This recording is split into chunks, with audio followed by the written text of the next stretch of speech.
What is going on, everybody? Episode 91 of the Podioslave podcast experience, because it's a fully immersive experience. It's Anthony. I'm here. Nate, Tony. What's good, fellas? I say it every week. I'm going to continue to say it. Best day of the week, man. Get to hang out with you guys, geek out. I can't do it with anyone else. I try to geek out with coworkers and friends and other friends and, you know, my wife, and everyone's like, yeah, cool. But it's not at this level. This is like a full-on nerd exchange, which is one of a kind in my mind. They poo-poo you and just say, yeah, cool. Like, leave me alone, bro. I don't want to hear from you anymore. No, I mean, it gets, you know, I get some nerd moments here and there, but it's just not the same level. I mean, Twan really put it in context a few weeks ago. It's like, we're a different breed. It's like, yep. I can't geek out on like, check out this 18x24 promo poster I snagged. Like, everyone would be like, cool, man. Like, what time is it? Like, you know, so I don't even know who that band is, bro. Like, yeah, cool. Isn't that like a free thing you throw out after like a month or whatever? Nah, man, I got tons. Inventory. Not us. We hang on to all of it, baby. Yeah, no, episode 91 is wild to me. And we're closing in on the end of 2021 too, which is pretty cool. Because it's been for us, as far as the pod goes, pretty epic year. So yeah, I'm excited to do this every week with you guys too. And, you know, tonight is no different. It's so funny. You said people can't relate to your nerd level. Like, even with my wife, I'm like, I don't know. Hey, what do you think of that breakdown on that song you just heard? 100 Demons, you know, that's an album I have right on my desk here. 100 Demons breakdown. She's like, what the fuck are you talking about? And I even get protective over the nerdery, like in the house. Like, I have a lot of my posters are in like big top loaders, and I have those. It's like nowhere to put them, so I have them on our coffee table in the basement. She'll put like a beverage on it, and I'm like, get that off of there. Like, these are irreplaceable. Like, there's some stuff you can't even get on eBay these days. Right. So maybe I'm just nuts. I think that's both. The answer is both. We are nuts and we are nerds and we love this shit. And, you know, I mean, some people are nerds about sports, and we are that too, to an extent, but some people are nerds about all kinds of different things. And we just happen to like to talk about music and, you know, be around music in any way, shape, or form. And that leads us to tonight. What we have in store for you tonight is a conversation with Nate. We're going to interview Nate. We interviewed Twan a few months back. We're going to interview Nate on his time as venue support, because he's done this in a couple of different capacities over the years at different venues, whether it be fixing stages up or behind the scenes stuff or talking to bands or any of that stuff. It's been Nate doing venue support stuff. So Twan and I have some questions for him, and we prepped him before. We asked him if we could use a photo and all that fun stuff, and he said no. So sorry, guys, you're just going to get a regular card. It's going to say Podioslave Podcast on it. It is what it is. But yeah, we're going to talk to Nate tonight. So Nate, are you ready for this? Yeah, I'm ready to geek out. You know, before we went on, I was just thinking like, man, how's this going to go? Because we go through the whole gamut with guests all the time, and it just seems like clockwork. But to be on the other side of the table, I'm like, shit, is there stuff I want to admit after the edit? I don't know. Maybe. I don't think so. There's nothing controversial, but yeah, it's just weird to be on the other side of the table in my own podcast. But yeah, stoked. I'm just always stoked to hang out with you guys. So, I mean, it's all good.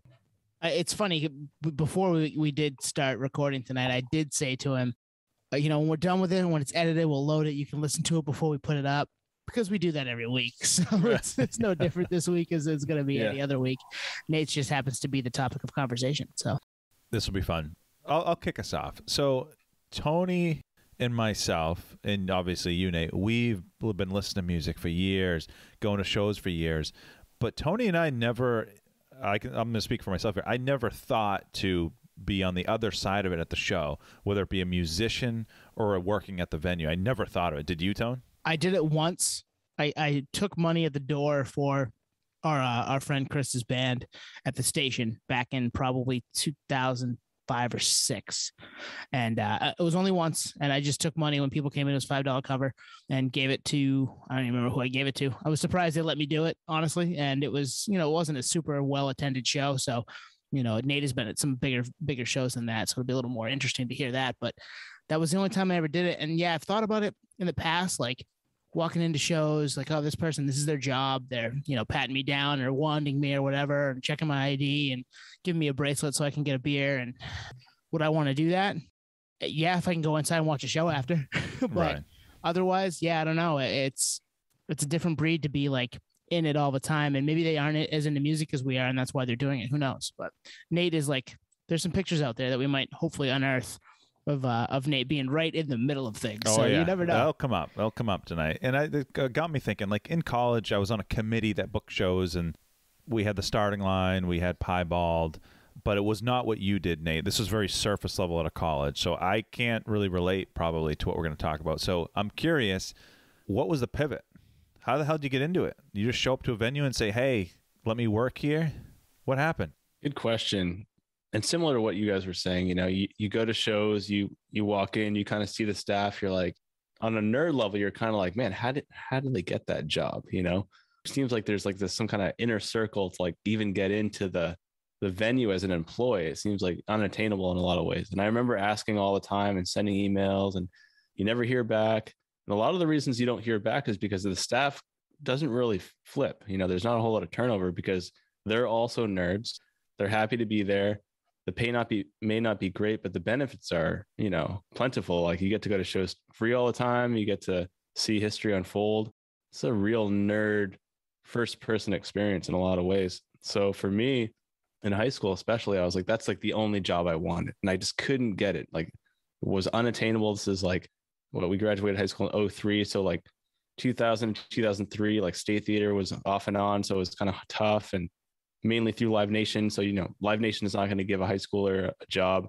Clubs are all 21 plus. So literally like there's no barrier of entry at all, at least in our market in Portland, Maine. Like there was just no way to even do it. We graduate 03, and I'm still kind of throwing some emails and messages out there. Like, how can I get into this industry? I really just don't even care about the pay at this point. I just want to see what it's like. So come 04, I reached out to a local promoter that was putting on club shows, I-90 Presents / Mass Concerts out of Boston. And they were doing a lot of metal shows and punk shows in the Portland, Maine region for Asylum, which is now Aura, along with the mass concert venues under their contract in Massachusetts, Palladium in particular, with a few other small clubs, Chantilly's in Manchester, New Hampshire, which I don't think is active anymore. And kind of got my feet wet right out of the gate. Promoter gave me a shot, and he was local to Portland. So he said, yeah, you know, let's do it. So basically let me shadow him on the job, everything from stagehanding to somewhat booking shows. I really just watched him book shows and jump on the phone and see how it all went down. And I was pretty young, right? So I didn't have a whole lot of business acumen in how it all works, but I was ready to learn. I was ready to check it out. And it was really the only outlet other than this independent promoter. It was all Live Nation. So it was like this or nothing unless I moved to California or some kind of major market to get my feet wet. So yeah, I'd say 04 is when it kind of kicked off. So we're 20, 21, 19 even at that time. And you're ambitious enough to get out there and find somebody who is doing it so that you can do it, because your love of music started before this, and there's a local indie promoter in our hometown, and you're like, all right, I'm going to do this. I want to do it. What did he have you do? Like, what was the first day when you were working? What was your job? Were you like door? Were you like cleaning stuff up on stage? What was exactly what he had you do that first day?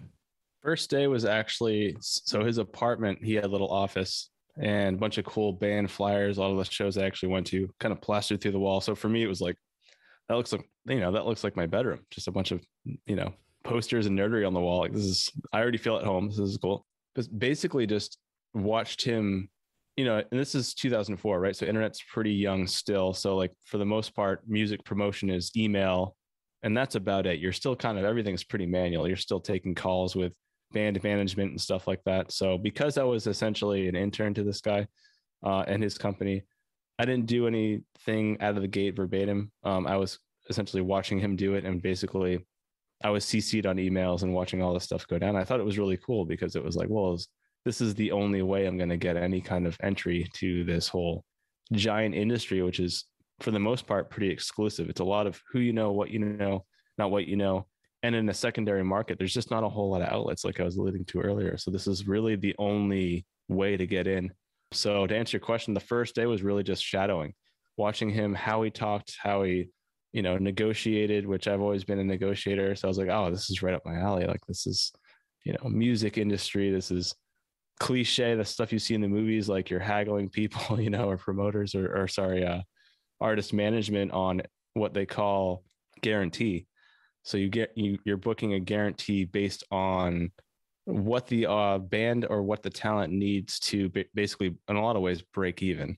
So said tickets kind of are divided by that advance to disperse tickets to hopefully sell at a venue. So I'd say, a long story long, my first day was basically watching that whole game go down in real time on the initial part of how a show goes down is really, well, hey, you got to book the show. So that was day one in the office. So I didn't even know you were exposed to that side of it. Like I was thinking more of day of show. That got me thinking though, and you probably have experience with this and can probably speak to it. Yeah. Is there more negotiation in a small market like Portland, for example? More negotiation in terms of guarantees and whatnot for bands? Yeah, I think so. Because major market, you know, you have the draw. You also have the support of local record stores, radio stations. So let's use Boston as an example. You have, at the time, especially early 2000s, you had WAAF and WBCN, so powerhouse radio stations in a time when terrestrial radio was still really strong. So if you booked a show, even if you were like a independent promoter aside from Live Nation, Ticketmaster, like you could get a pretty good turnout because you're a major market city with promotion that is essentially pushing your show for you, whether you did some kind of advertising deal with them or not. Like, you know, you have the draw.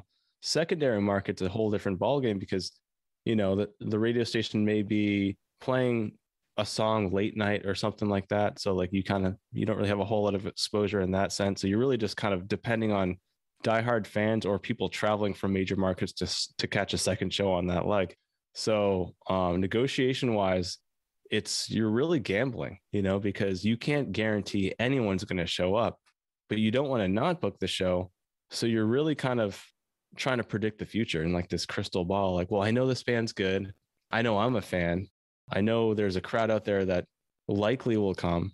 And I can't speak to this too much, but I know based on what I saw and what I was kind of on the sidelines for, which is metrics on the current or local record store. So Bull Moose Music for us in Portland, like there was a little bit of insight there on, hey, like Shadows Fall selling quite a few records, like, you know, maybe they would do well if you booked them locally, and they were out of Boston. So like there was already some crossover local fan base wise, but, you know, could you guarantee Shadows Fall's management that you were going to sell out the show? Well, no, not really. I mean, it's a roll of the dice. So again, long story long, there is a lot of negotiating. Like there's just, and especially I have to keep bringing up that. I could definitely see that. I have to keep bringing up the time frame. It was like early 2000s. So there just really wasn't a whole lot of ways to gauge some real metrics that were working in your favor. You're really, you know, like I felt like we were guessing all the time.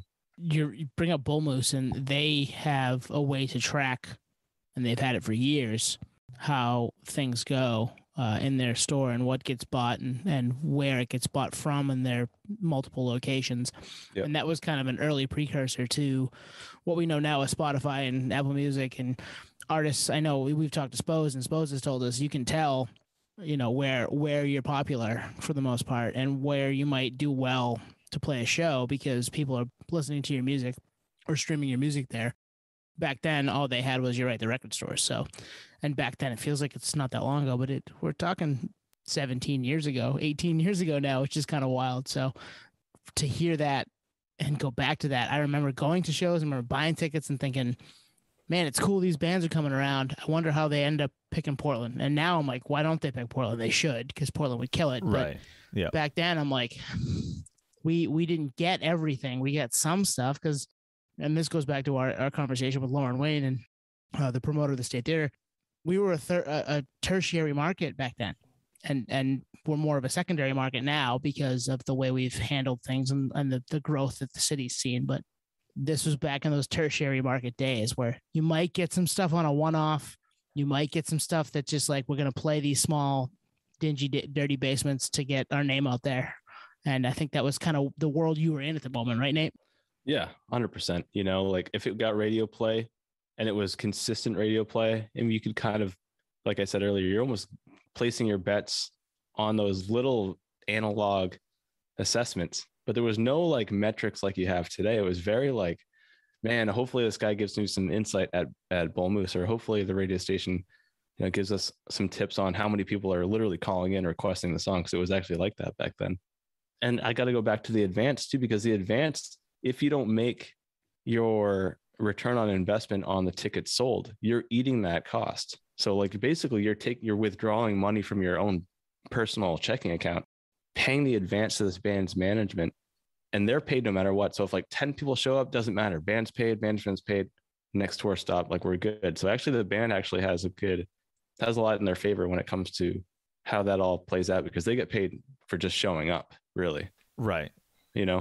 So as the talent buyer, like you want to hopefully break even, and if you profit, excellent, but you're not getting anything concession wise. You're not, unless you own the club, like you're not getting concessions. All the merch is, inside the band's own house. So like you're just depending, hoping to God that like all the tickets sell, or at least you are a little over breaking even, because there's just so much. Like you're paying for, like we would hire people to set up the stage, like by the hour, just paying, whatever wage and free meal or something like that. So it's like everything adds up. You're like, man, like we really need this to work. Like hopefully, the label for said artists, I'm going to bring up Shadows Fall again. Like hopefully someone at Roadrunner has a street team and is actually promoting the show, because we can only do so much independently. Like we need, at this time, especially, we really need as many people helping us out as possible, because we're just so small. Like we just don't have the pull, but we know like someone's got to do it, So, and as a fan, I was like, man, like if we didn't do it, like these shows just wouldn't roll through, So it's like us or like literally Maine is just like a Passover stop. Like, we go to Mass and then we keep going south. Let's dial back to the size venue. So Yeah. what you just said makes me think it was you were working smaller venues, or it's just a different era, because nowadays venues do rake off the top from merch sales. Venues get 10%. That's why you hear, I've heard on certain other podcasts of bands lying about how much merch they sell to the venue. Unconfirmed. Yeah. Unconfirmed, but suspected. Unconfirmed. Yeah, and this is where it gets a little dicey, because maybe that was the case. Maybe we were getting a percentage off merch sales that I didn't know about. I don't think so, though. Well, the promotion probably wasn't, but the venue might have been. Oh, the venue. Yeah, said venue. Yeah, it is a partnership. So like, yeah, we, as a promoter, we didn't have any stake in the venue's revenue at all. And we were booking venues in Portland, Maine, Manchester, New Hampshire, and different not secondary markets, but submarkets of Massachusetts. So you're working kind of behind the scenes early on, learning the trade a little bit, getting kind of in on some of the ground floor of how the operation goes. What was the first show you worked? Oh man, what was the first show? These tickets didn't have ticket stubs too, so I don't have the spreadsheet on everything, unfortunately. But I think the first show that I worked was Clutch, Scissor Fight, and who else was on that bill? There was a third band on that bill. I can't remember who it was, at the Asylum, and it was a 21 plus show. So mind you, I wasn't 21 at the time, but when you're a staff member, maybe this isn't legal, I have no idea, but was waived. Like I was fine because I was working the show. I couldn't drink. I had a big X on my hand. Like there's no way I was going to be able to get any kind of alcohol. So if my memory serves me, I believe that was my first show, was Clutch, Scissor Fight, and there was a third band on that bill, and I can't remember who it was, but I remember being like, this is so sweet because I actually want to be at the show anyway. And that was kind of like why I got into the business. I was like, well, I want to go to these shows anyway. I might as well make a few dollars while I'm here. Was that the show you tried to get me into? Could be. This is like 2000. Allegedly. Yeah, allegedly. Yeah. No. We talked to his boss, and he was like, nah, he can get the fuck out of here. Yeah. Yeah. 04, so that's Blast Tyrant for Clutch. So that kind of adds up. Yeah. Man, I wish I could have gotten into that show. So Nate, you show up at the venue, your first time doing this. Obviously, you've been to a million shows as a spectator, but now you're working it. How would you classify it? Stagehand? Like help with load in, or? Yeah. I've always prided myself in kind of wanting to be part of every part of the supply chain per se. So booked the show. That was cool. We got Clutch. Great. One of my favorite bands. I had learned about Clutch in 2002-ish. So this was cool to actually see them in concert. Because every time they came through Maine, it was always a 21 plus show. So this kind of goes back to like, well, I never got to freaking see the band because they play venues that I can't even get into. So now I'm working the show so I can see the gig as a fan, but I'm working the gig. So yeah, so I think it was booked the show, and then the show came through. I didn't do stage setup for that show, but I did breakdown. So when I was at the venue on this first gig, I think it was handling tickets at first, kind of next to the Asylum staff. So mainly just kind of working in tandem with them, and then working with the actual band themselves, Clutch. So that was kind of like my first experience. Like, hey, can you take care of the band? Like they need food, they need drinks, like go get their rider, make sure they're all set. So I broke the one rule, which is, and it was never told to me, but I know just as a fan, like you probably shouldn't do this. I had like 7 album covers in my pocket. Like, sweet, I'll deliver their food, I'll deliver their booze, and I'll make sure I get my shit signed. Yeah. To get it signed. Man, I love that. So you were resourceful to see a show when you weren't old enough, and then you were resourceful to get stuff signed when you probably wouldn't have been able to otherwise. I love where this is going. What would you like have them hang out at your house too? Yeah, play at my wedding kind of thing. Yeah. No, it was perfect because it was I think in a club setting it's a little bit more natural. It's not like a arena. If like I would have bust out like a bunch of like, vinyl flats or whatever at a arena, especially one that's owned and operated by a big player like Live Nation, I would probably most likely get fired on the spot because that's breaking literal protocol. Club is independent, so you can kind of do whatever you want. Maybe you shouldn't do it. It's a little taboo. It is what it is. But all the, autobiographies and like books on rock stars and people that came up and, they all went through this phase where they were fans of music. So they wanted to be as close to the music as they could. So they also worked at venues, or they also were stagehands, or they were also in some capacity in that moment the same person. They just want to be close to it. And like, how do you get close to it? Well, working shows or working at a record store. So it really wasn't that taboo. So yeah, I brought the band their, all their stuff, and I was like, hey man, a big fan, like stoked to see you guys tonight. Have fun. Oh, by the way, I got these albums. Boom, signed. Great, cool. Promoted it. By the way, I did help book this show, so it's not like I'm just a fan. Like I really do part of this machine. So this is full circle type stuff. So yeah, that was my first day, and I was just like, this is really cool. Like it doesn't pay much, and it is what it is, but I mean, you got to start somewhere. Luckily, I was at the age where it didn't matter, right? If that's a good point. That is a great point. Yeah. Well, and the other thing is, like, at that time you were young and new to it, so like you did fill your pocket with CDs or records to have stuff signed. We joke about you doing that today, but you're much better about that stuff today. You're not breaking rules. You're not breaking protocols. You've learned about the game a little bit as far as how getting stuff signed works, and we can talk about that at a later date. But yeah, you're not looking to like get in the way of what's going on. So, because that leads us to what you're doing today, and you're not doing that. It's just not the same level as it was when we were 20 and like, oh man, I get to see Clutch and hey, sign my CD. Like, yeah. Today we're like, all right, cool. Like, we'll interview you. Like, we'll talk to you all day. Like, let's just do that. So you left that show. It sounds like wanting to do more of that. And actually, this is a question.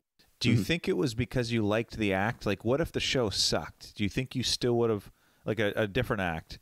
I'm not going to even name a band, but like if the act sucked, the band sucked, would you think you'd be back? That's a good question, because my first show just happened to be one that I was a big fan of.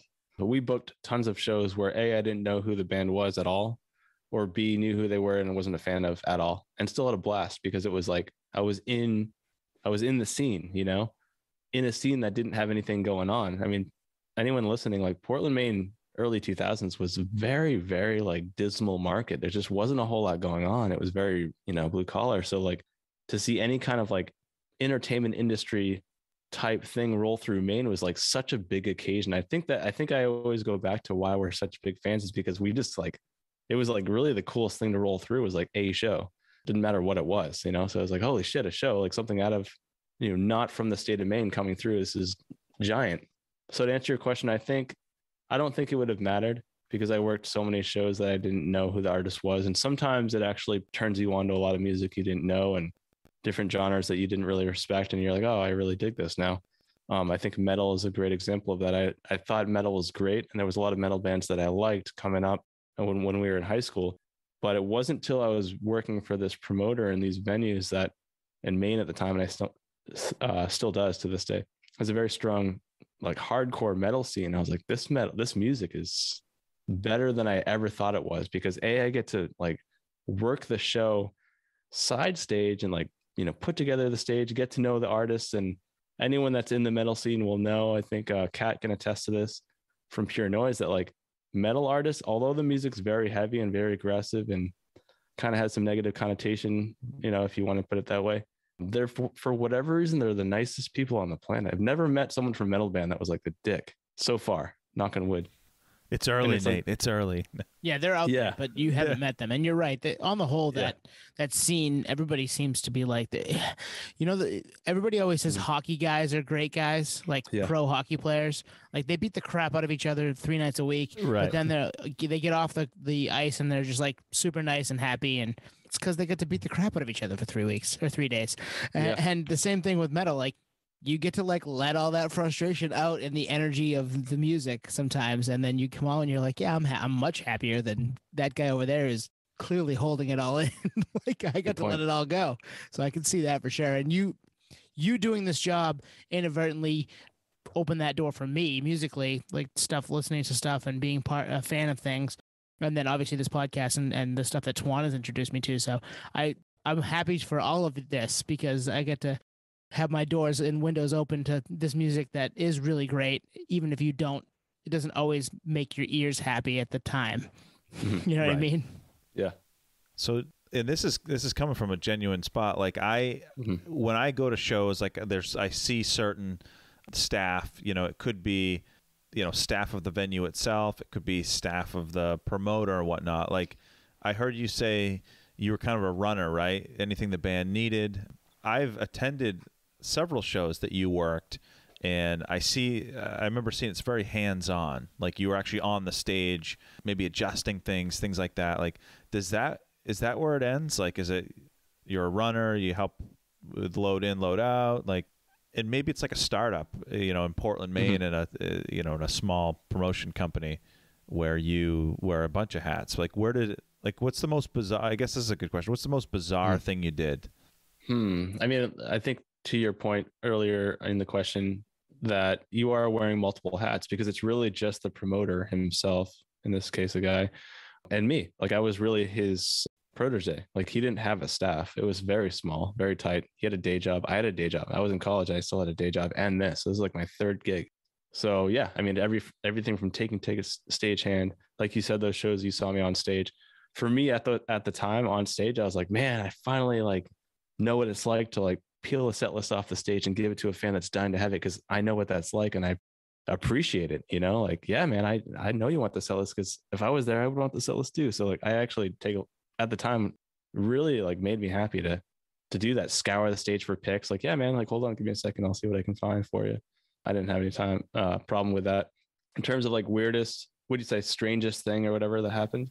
Yeah, just like what's something that maybe wasn't in the job description that, like, I don't know, like a guy from Clutch wanted a Maine Italian sandwich or something, just something. A weird thing that happened one time in New Hampshire is we booked the band, which we're all fans of, Head PE, on their tour for, what was the one after Blackout?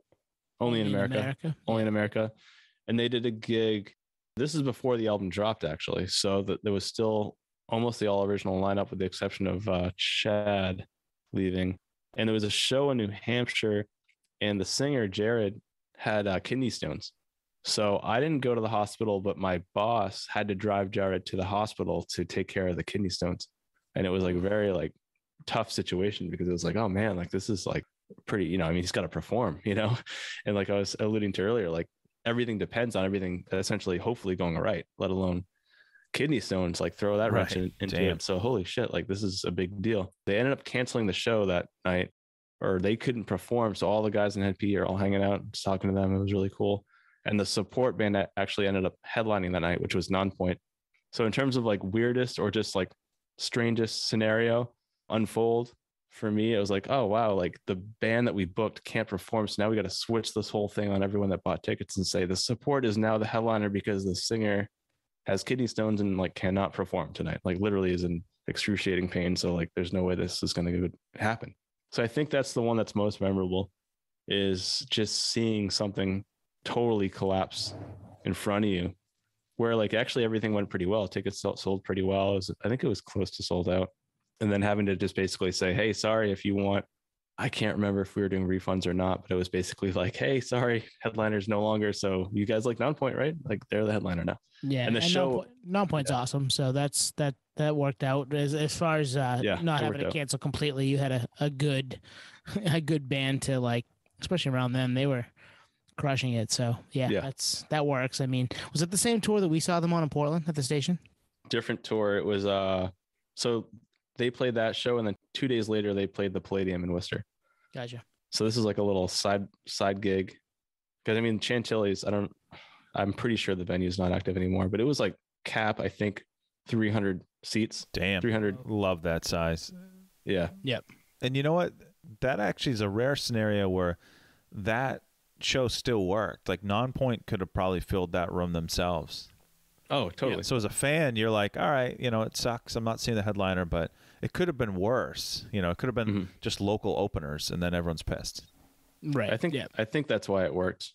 But it was so last minute that Nonpoint didn't even hit the stage until midnight.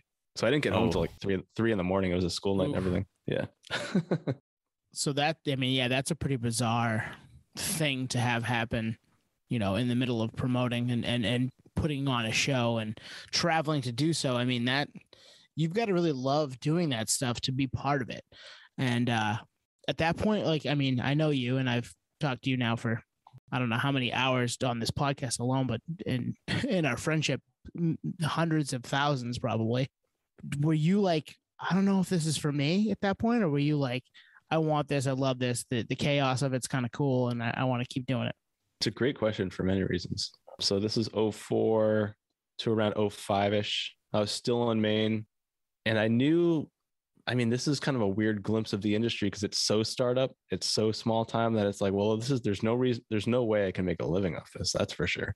So I was a little perplexed on, man, I really love this industry. I think this is an interesting segue into the industry because it's so scattered and so non-lucrative that, if I were to go down this path, like, I don't know if I'll ever be able to like move out of my parents' house type scenario. So I was a little jaded, but I knew there was more to it, especially if I had moved on. So I did end up leaving, and I moved to New York City to kind of get a better snapshot of what the industry is like, in like the real deal. New York City and LA were kind of like the pinnacle markets at the time. So I moved to New York City and went into it with kind of, fresh eyes to try, test the waters then, basically, at that time.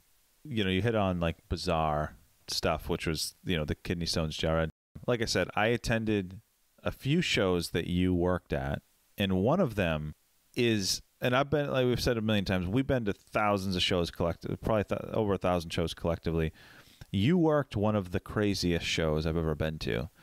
And that show was the Shadows Fall Terror Zayao tour back in 2005 at the station. There's photos. Return to the Pit was there, which is awesome. We'll link all that out probably in the show notes or something and post on the socials.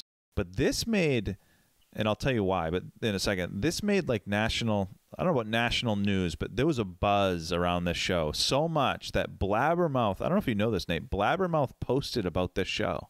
Wow. Do you remember that? I was addicted to Blabbermouth. Anyone listening, Blabbermouth is, like a metal forum, right? Cool photos, cool stories. It's like a nerd website. News and stuff. Yeah, they posted about the show. I'll read you what they said. At last night's Shadows Fall Terror Zayao show at the station in Portland, Maine, the ceiling was literally brought down. During Terror and Shadows Fall's set, the ceiling panels were ripped out. So if you can visualize like drop ceiling, crowd surfers were pulling out lights, ripping down wiring, and hanging from ductwork that was exposed. At one point, the show was stopped, and people had to move back so that the live wires could be stuffed back into up into the remnants of the ceiling. So I was there. I witnessed this. I relive this show through these photos like every couple of years. It is absolutely ridiculous. The show should have been stopped like 10 times. Yeah. And we'll post photos, but like, how does it work in that show? Man, That was fucking nuts. It was nuts. Pause the episode. Go look at the photos. We'll link them out. Wow. I mean, it's such a memory. That was one of those times where I was so green that I was like, what do we do in this situation? And I don't think anyone knew. I don't think anyone knew. I don't think there was like a, manual on how you take care of a situation where the band is literally taking the ceiling down, like, raising the roof type situation. So, man, that was insanity. Like, basically the band tore up the venue so much that Brian Fair, the singer for Shadows Fall, the ceiling is pretty low. So like part of the reason the ceiling kept coming down is because his dreadlocks, which almost go down to his feet, they probably do at this point, were getting caught in the ceiling. So we're basically like getting caught in the ceiling, his dreads, and he would like pull down like a, I don't know what that stuff is. It's like the old roofing in like elementary schools where it's like this foam board type stuff that's just like literally sitting on a bunch of metal crossover type thing. So yeah, we stopped the show and I was like, Brian's handing me pieces of the ceiling, like, so I can essentially throw it away. It's amazing. And then get the show to continue. And then it happened again and we would start, stop. And I was like, this is literally insane. Like, I don't know what the fuck we're going to do. Like, cause we're renting the venue for the show. It's not like we had not that I know, we didn't charge the band any kind of like destruction fee or anything like that. So I'm going to speak out of, on the top of my head and say that we had to eat those costs, so it was, for everybody at home. Twan is showing a photo of Nate getting handed a ceiling tile, again, we will link out in the show notes. Check that out right now. It is absolutely wild. I remember seeing those photos and being like, holy shit, Nate, what are you doing at this company? Like, what is going on? No one knew. Yeah, we didn't know. And Shadows Fall was pretty big at that time. Yes. Because I remember I saw Shadows Fall and Lamb of God open for Slipknot like 2 months later. So it was like this was like Ozfest era too for them. Yeah. So, I mean, they were pretty big. That show was most likely oversold, it was like above capacity. So it was busting at the seams. So the fact that the ceiling came down was almost no surprise. So when we see headlines about, shows that didn't go well, or, the whole Travis Scott thing and stuff like that, it's like, well, there are limitations to cap. A lot of that's fire code. You have to you have to follow those rules because shit happens. Right. So we didn't know what to do, so we just essentially stopped the show, start the show, resume, start, stop. By the time the show was over, yeah, like the ceiling above the band at least was essentially gone. It was, and even in insane. So there's a little, like a barricade, like a wooden barricade. So there's a little gap, maybe 5 feet between the audience and the band, but like right above there, kind of near where like the PAs are, the whole like metal grid that keeps the drop ceiling in place was like gone. It was gone. Wires, like there's photos of a couple of the venue staff. I saw you were on the stage, but they were stuffing wires back above. It was, that show in 2021 would have got shut down. Oh, totally. Oh, absolutely. Yeah. Mm-hmm.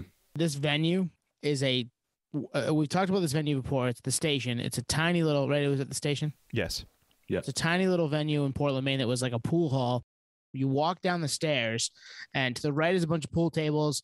To your like back and left is the bar, and then the entrance to where the show would be is to the right, just across from the bar. And it must have held, I don't know, a couple hundred. I think 4. Because people, you wouldn't hang out where the pool tables were. You'd go into that little corridor, and people were on top of each other. And it was a funky venue to begin with a weird drop ceiling and all this happening. And then, then Nate comes in and he's fixing ceilings, and they're like, what the fuck do we do? Yeah. And there's 2 things there too, because you have to think that a metal show is pretty charged. So I know we've seen a lot of chaos happen in the last 2 years in terms of riots and stuff. Like when there's already chaos happening and it's a metal show, it just accelerates what's going on. So the roof was falling down. It's a metal show. Everyone's like almost like excited that the show is falling apart. So it makes the situation worse. It's adding fuel to the fire. So like it wouldn't have been as bad if it was like a reggae show or something, but it was a metal show. So like the roof's falling down. People are like, fuck yeah. So like now more destruction's happening based on I was going to say it became a thing. It became a thing. Yeah. Like, all right, one's down. Well, there's another one that's got a little chip in it. That's coming down too. Mm-hmm. And then people are like hanging from it too. Yeah, the band included. It was like If- basically like a free for all. If you want to get a view of what that venue kind of looks like in a small, quick capacity, Spose's video for I'm Awesome, he uses it the second half of the video. Oh, You nice. can see how close he is to the fans and how close the fans are to him, and you can see the drop ceiling. So if you want to look like real quick, the photos will show it too. But this is like you can see it with people in it. That's moving and all that. It's very small. Low ceiling. Yeah, it was super low. Just and I think only one exit. Like it's just not a good. Yeah. No, back up those stairs, right? Yeah.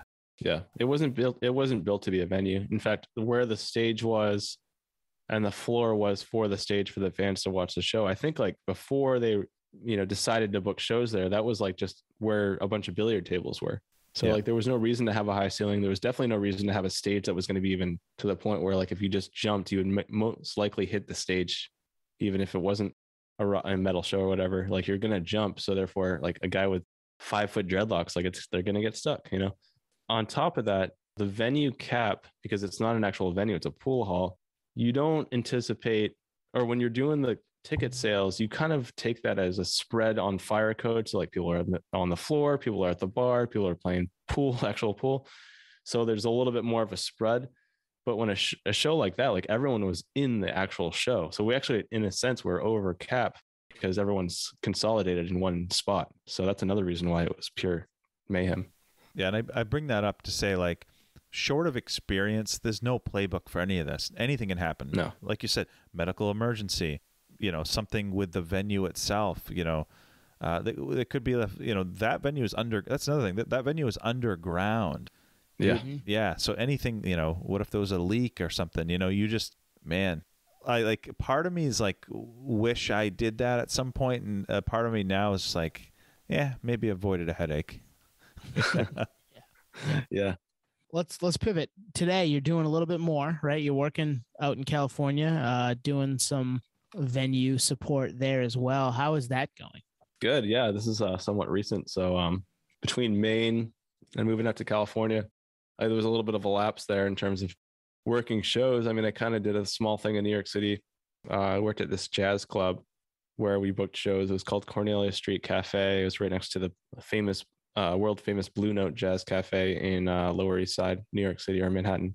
So a lot of jazz acts and stuff came there. So that was like kind of my segue from Maine to New York, kind of not booking shows, but definitely working shows. And it was all jazz, like no metal. Like talk about going from Shadows Fall to like Right. straight up like jazz and wine and like, different crowd, but still cool to be in the scene. And it was great, but it just didn't seem like it was really going to go anywhere. So I was like, I don't know if this is something I can really ride. So I guess it is what it is, but I'm also, at least I'm getting the experiences in multiple markets and I'm still close to it. And that's all that matters. And it's really just about the experience. So moving out to California, I think part of bringing me out here was to actually get closer to this industry and the venues and the acts themselves and really, just be part of it. I think I've always wanted to be part of it, but I had, crossed into a new industry that had nothing to do with music for a long time and go to all these venues and, have these memories that we're talking about, like seeing the staff run around and I can spot a promoter from a mile away just on, the way they dress basically. And just knowing how the machine works internally and kind of being on the other side of the table was nice for a long time. Because it's like you said, I don't have to be part of that chaos. I can enjoy the show and not have this anxiety of like the ceiling's falling apart. Like I can't enjoy the show because I have to like do some damage control here. So this is not fun.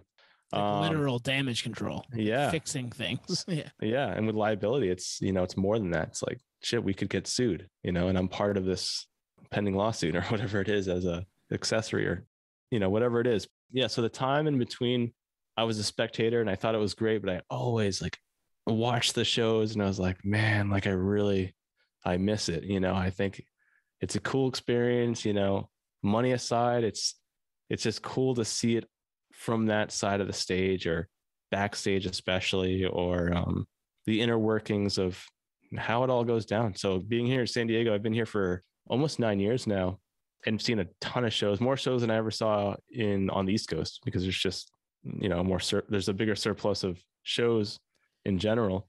So recently I linked up with a local venue to kind of get back to my roots and kind of get back into the game. Basically chance, someone had just left. Because like I was saying earlier, kind of at the beginning of the episode, like there's not a whole lot of turnover because there's only so many nerds, and those nerds, like, that's all they live for. So they're not going to like work at a venue and then go work at Home Depot. It's like, nah, dude, same pay. So I'll just work here. So yeah, I linked up with this new venue or this venue locally and got back into it and kind of doing a little bit of everything. So it's not necessarily stagehand, and not even really booking shows, but kind of a top down view of, I guess I'm wearing multiple hats in this new venture.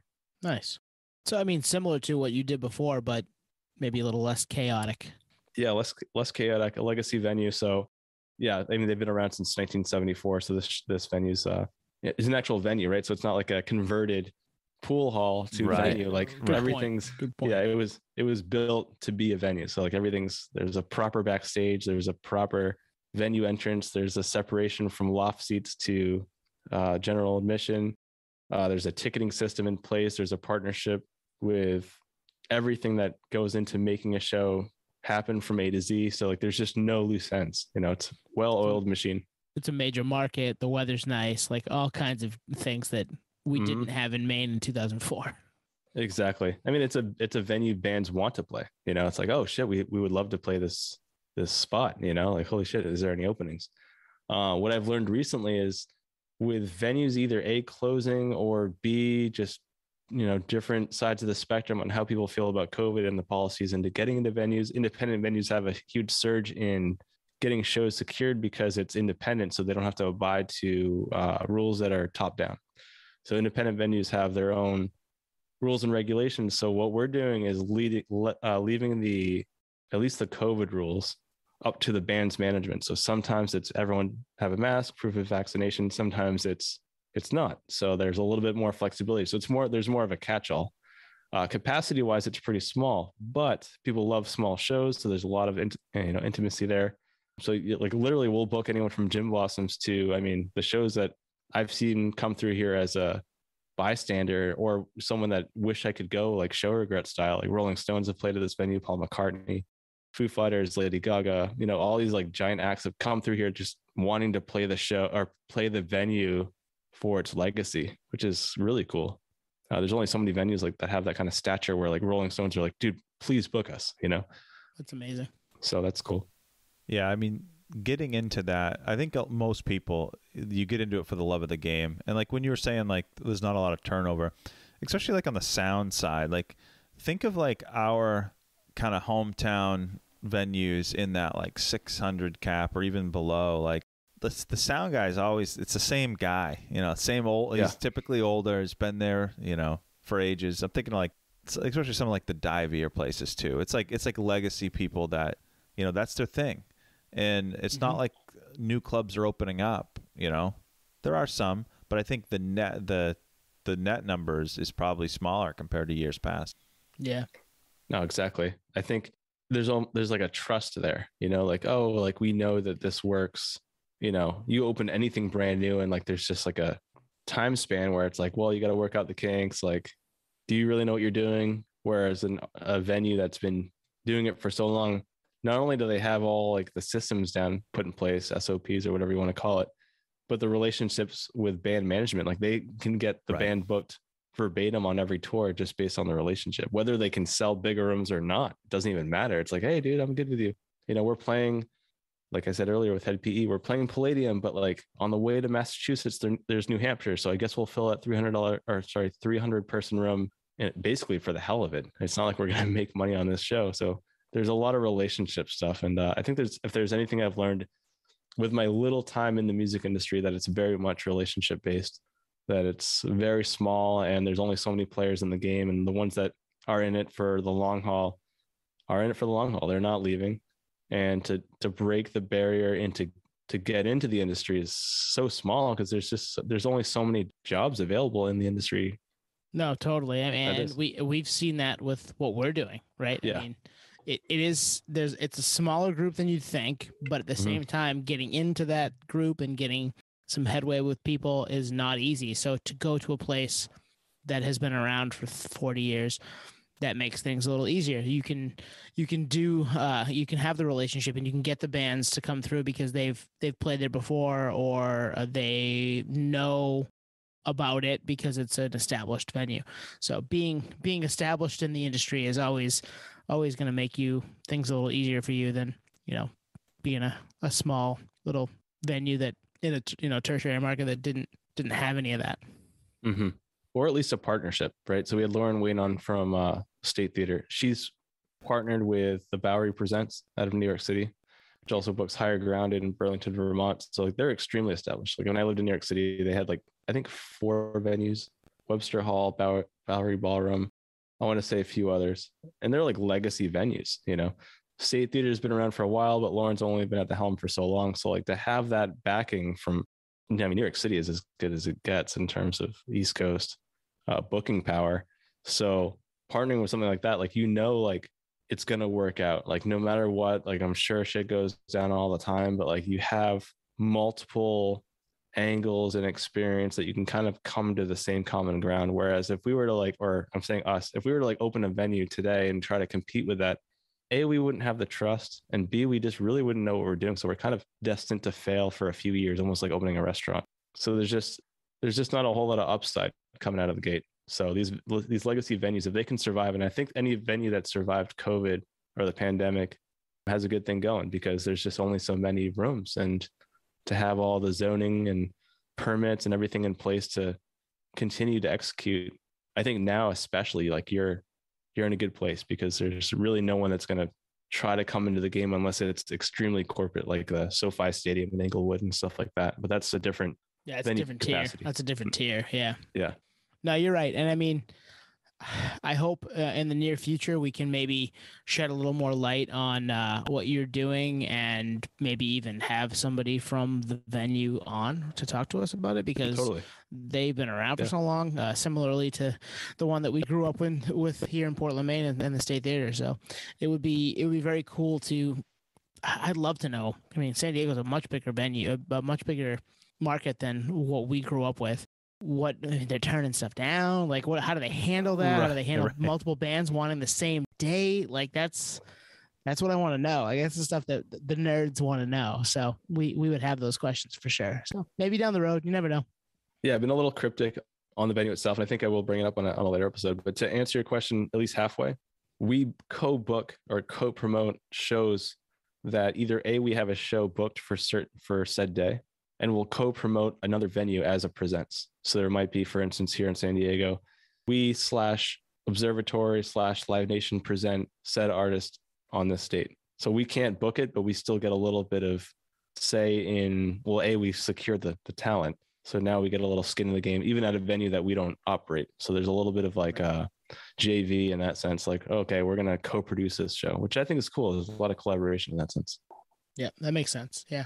And we see that here in Portland. Like they don't run Portland House of Music, but they put stuff there, State Theater. So that happens a lot, and even in our smaller venues in our smaller towns like Portland. Mm-hmm.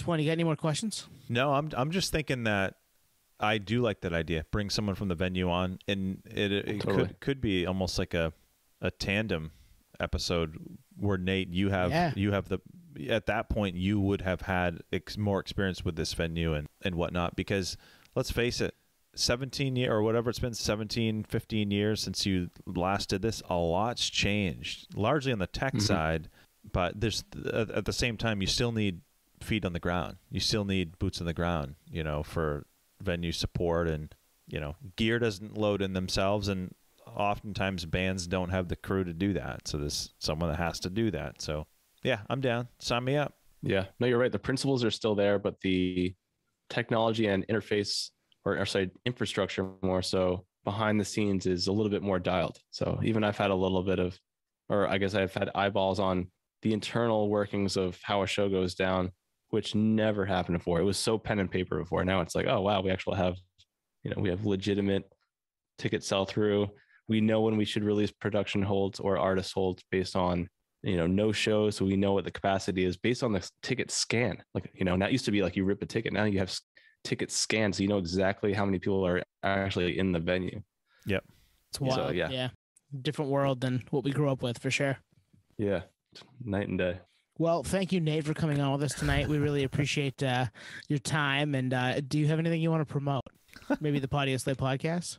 Yeah, I mean, I'm love of the game. Podioslave podcast, best music podcast, in my opinion, out there that talks to music, really at the fan standpoint, which I think is very much needed out there. I think we get a lot, spoon fed a lot of stuff through corporate, but we all know that, what you want to hear is the stuff that you don't hear, stuff that you got to search for. So we make it very easy right here at the Podioslave podcast. So yes, I do have an investment in the game, but Podioslave podcast, I'll promote that all day. Yeah, rate, share, subscribe, like, all that fun stuff. We really appreciate all the people that have done that in the past, and we appreciate Nate's time in the industry and shedding some light on that tonight. Yeah, man, that was fun. Yeah. Come back next week. Yeah, can you come back next week? You get time? You know what? I'll just show up every episode. Why not? Okay. Yeah. All right. It. Yeah. We're in. Yeah, we're down. We'll do it live. Fuck best friends. We'll do it live. Yeah, exactly. All right. That's it for tonight, folks. Really appreciate you sticking around with us. 91 episodes in and 91 more to come. I'm going to say that every episode now. That's the way it goes. We're going to have more and more and more because we love this shit, and we'll do it every week for you guys and for us because it's fun. Peace out, guys. Thank you. What does the third host say? Cheers. Cheers, I guess. Yeah. Yeah, cheers. That works. Yeah. Peace, potheads.